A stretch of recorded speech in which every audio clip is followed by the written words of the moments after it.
Hey friends, I just picked up this Craftsman 30 watt, 700 degree Fahrenheit soldering iron pencil tip, which I was looking for, made in Taiwan, reputable country.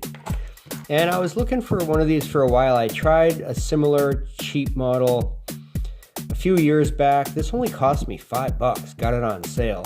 And already I can feel that the components, it's got a good feeling in the hand. It's not real cheap feeling. When I plugged it in for the first time though, it did smoke. There's some oil or something in the manufacturing process. You will see some smoke coming out of those vent holes there. So open a window. Actually always work with an open window. It's got this little chintzy stand there, but you know what? It does the job. I've got some 0.8 millimeter soldering core here. Right here, that pencil tip is something I've really needed for a while because I didn't have a pencil tip previously.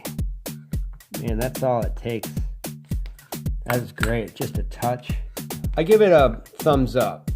Craftsman, I am not endorsed by this company. I'm not endorsed by any company on my channel, so please subscribe because this is just real life, frugal budget shopping. Those of you who are into Arduino's, electronics projects, subscribe to my channel. I'll put a link here to my electronics playlist. And I am going to be having some fun with this pencil tip soldering iron because I got some things in the works coming up with my LED lantern project. So that should be fun too. Thanks for watching.